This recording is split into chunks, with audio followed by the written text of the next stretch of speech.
children, black men and white men, Jews and Gentiles, Protestants and Catholics, will be able to join hands and sing in the words of the old Negro spiritual, free at last, free at last.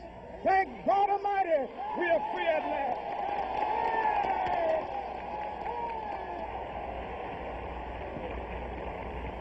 Good afternoon, and welcome to our first annual Black History Month, If I Were Dr. King program. This is the first effort for Mercy Mission Bear Hospital and Adoption Agency, and we're so happy to step out into the community and do our part. You know, a lot of hospitals have many programs, they have many events, they have a lot of galas, but we thought as hospital executives that we would make this a first-time endeavor because we know there are many youth that are bound to be doctors. Many also want to be attorneys. We have a lot in the Black community that I've spoken to that just said, you know, even if I don't make it to college, I want to be a businessman, I want to be a businesswoman. So we decided as an executive board, as a volunteer outreach board, that we were going to do something rather than just talk about what's going on in the news, to give our youth an opportunity to speak words of wisdom. You know, we old folks don't know it all. We've come through perils and pathways that perhaps some of you may never get an opportunity to, and I hope you don't. I can talk personally about the 60s. My father marched with Dr. Martin Luther King. He was the March of Selma. My father was there, my grandfather, both father and son, my grandfather and father, marched on the historic march to Washington, D.C. on the bus. I have the photos of my father there with his feet up and saying, you know, I hope I make it back to Compton.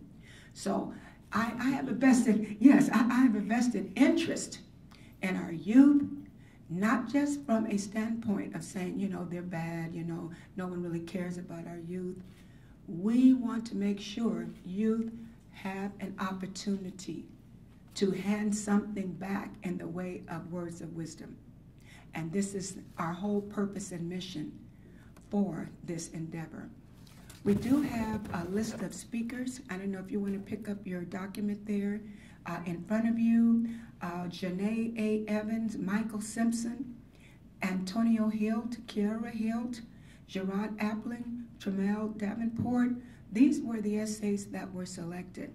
We don't have Gerard Appling here with us. He said he's ill, but I did tell him that we would be sending tickets for the luncheon and the Los Angeles City Hall tour. And I think that was a good gesture. But we have a terrific speaker, keynote speaker, Mr. Peter Allman. He's a Hollywood producer, director, and TV personality. And I know from speaking with him as many times as I have this past month that he really has something great to say. And before we actually bring up our speakers, our essayists, we do want to hear from Mr. Allman, because he's going to share with us some of his dreams and some of the things that has occurred in his life that can, hey, help us, and most of all, words of wisdom during Black History Month, our last day here. Without further ado, Mr. Peter Allman, Hollywood producer, come take your place.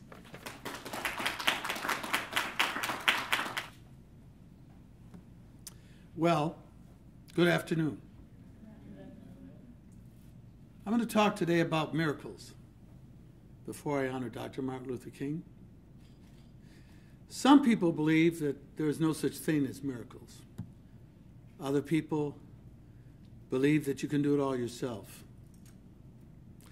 But I'm here today to tell you, miracles are real.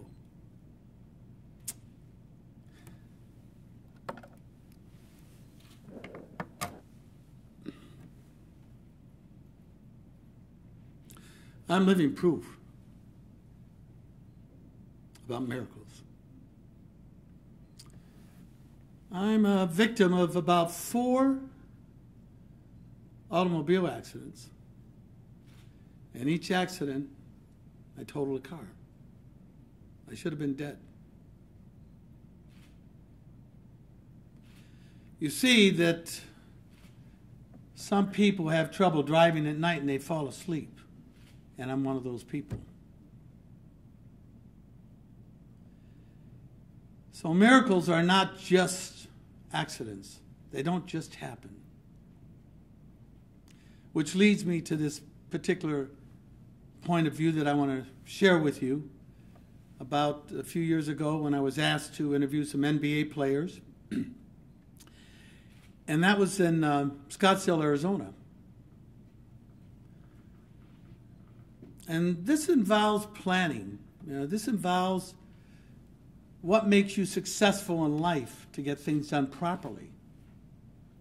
Because if you don't plan properly, things fall apart. I went to Scottsdale. I drove down there. And I was going there because I was asked to interview some NBA players at a restaurant by a promoter.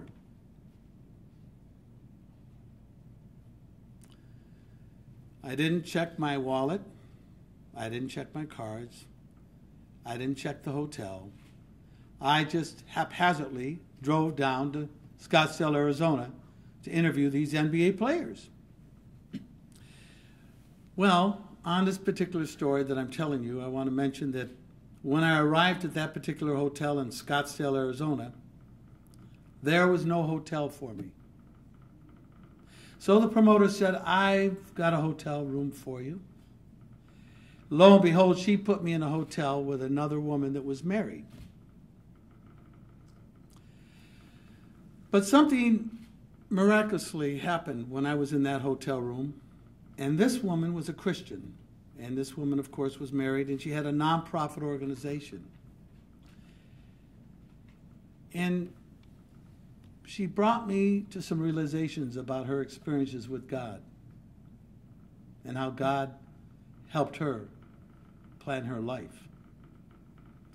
So that was a very good point of me to be down there. And at the same time, I interviewed her, and that interview is up on YouTube on one of my channels. But that's not really the big miracle that happened, because when I left Scottsdale, Arizona, and that particular restaurant, by the way, none of the NBA players showed up. They just didn't plan. They just didn't promote properly, and that's why none of the players showed up at the restaurant. I had called the W Hotel where the NBA players were, and I went there and I interviewed them. On my way home, I was getting very tired, and I was weaving. And as I drove from Scottsdale, Arizona, you know that long, long drive. It's a long drive all the way to Las Vegas. You know exactly what I'm saying. And I said, Lord, what am I going to do? I'm tired. It's cold out. And I hadn't checked, I didn't have my credit card. I didn't previously plan on that situation. So I made a right, and that right brought me into Parker, Arizona. And there was a beautiful casino. It's an Indian casino. And I walked into that casino to the front desk, and I said to the lady, ma'am, I'm a journalist, and I'm falling asleep. I'd like to stay here, but I only have $40 in my wallet. Is there any way that you could bill me, and could I stay at this hotel? She went to the back for like a minute. She came back out, this wonderful human being, this American Native Indian, and she says, Mr. Allman, you're our guest. Gave me some keys and some coupons. And I went to my room, and it was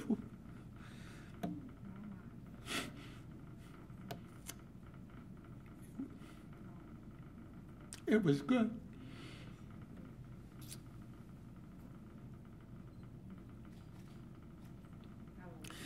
So,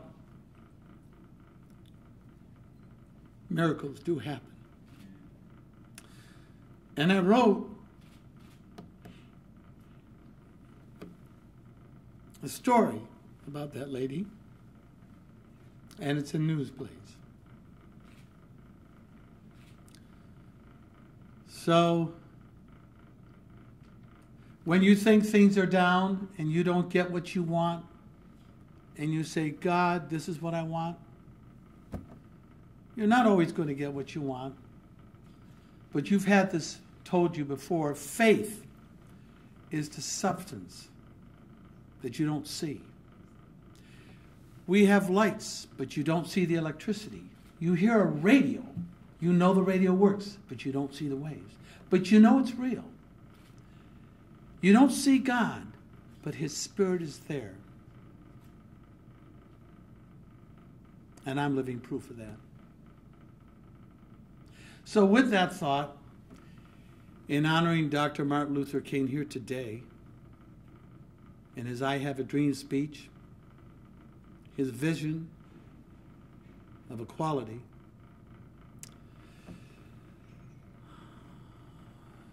I share with you some of his messages that came from his heart, that came from his soul, that you all share here today with him.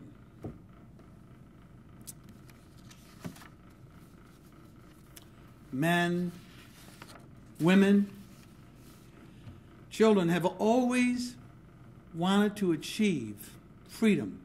You know, freedom to express yourself.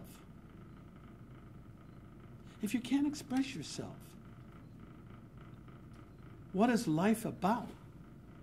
To be able to express what you feel. Freedom of the mind. Freedom to do the things that they want to do without interference from any government agencies or any organizations for that matter. And somehow, through the course of time, we've had, progressions. As a society, we have progressed. We've progressed as a nation. And through that progression, we've had turmoil. Turmoil of our minds. Yet, we have misappropriated our thoughts as a society now to where we've lost some of our ethics. Ethics. Family values.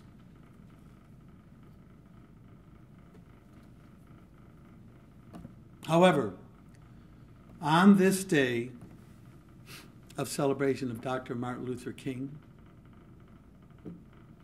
his vision of equality, I say to everyone that Dr. King's ethical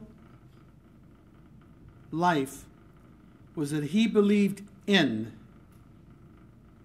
understanding, compassion, dignity, no matter anyone's race or ethnicity.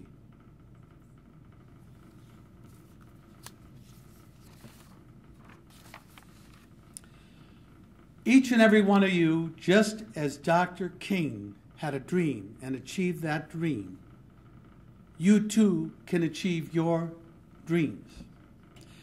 But those dreams take perseverance. They take vision. For you to have that vision, to not give up, to not let any negative force stop you from what you want to do. You got to focus. You got to be strong to make that vision become a reality.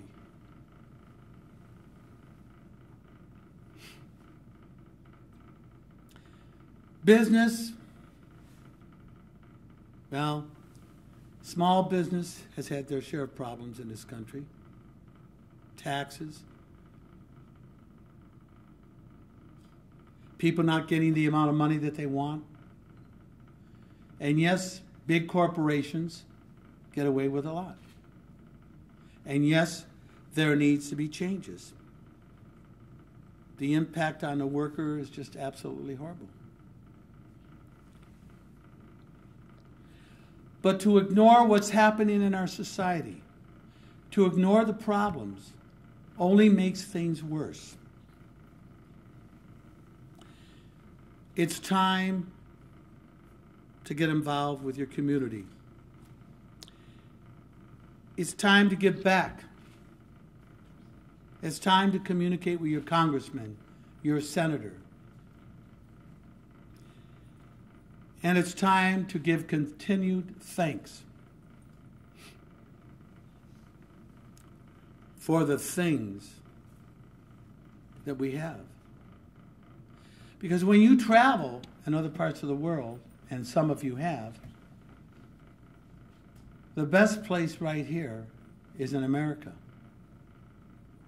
Even though there are injustices, it is still the best place to live. So I'd like to think that when you leave here today, that you'll think a little bit more about putting a smile on somebody's face, helping someone that's less fortunate than you. Oh, thank you.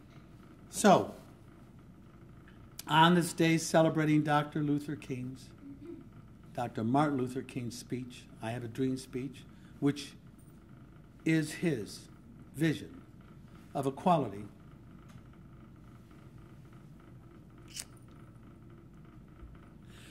I ask each and every one of you to reflect on the goodness, reflect on your loved ones, and those moments of the miracles that have happened in your life. And read as many books as you can that will help you progress. I am a journalist, but I never read enough. And I am 67 now, and I should have read a lot more. You have the opportunity to expand your mind by reading books. And books will help you to negotiate your way in life and to further your life.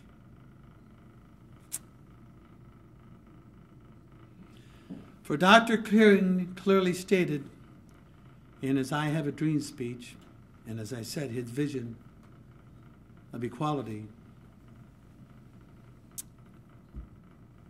let freedom ring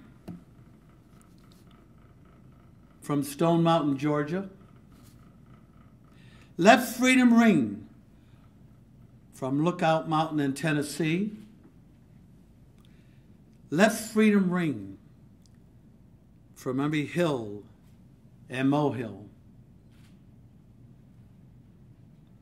Let freedom ring of Mississippi from every mountainside. Let freedom ring. I've been on top of many mountains, and so have you. I mean, we can be on top of every mountain. We can all achieve greater things in life. We can all gain respect and dignity.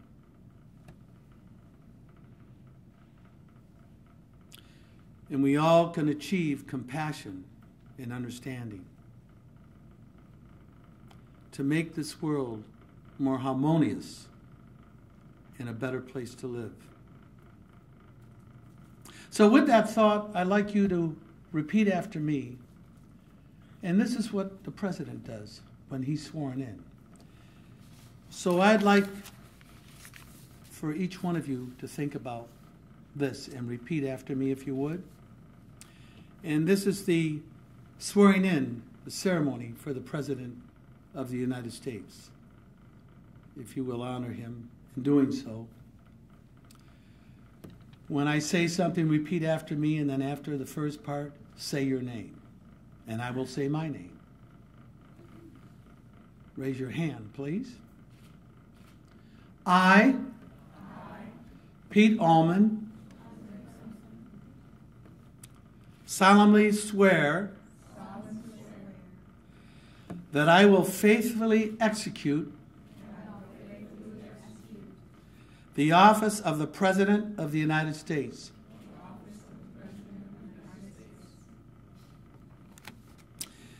and will do my best of my ability, preserve, protect, and defend the Constitution of the United States. This is the presidential oath of the office. And I'd like you to think about that.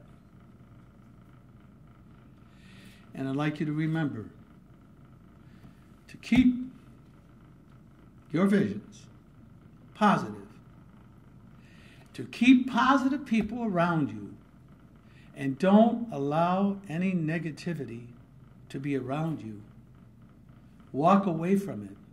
And as we say in the church, stay away. Look at the hand. On this day of Dr. Martin Luther King, I have a dream speech. I thank each and every one of you. For one day, some of you are going to be in the government, and one of you might even be the president. So keep those visions positive, and thank you. Thank you very much.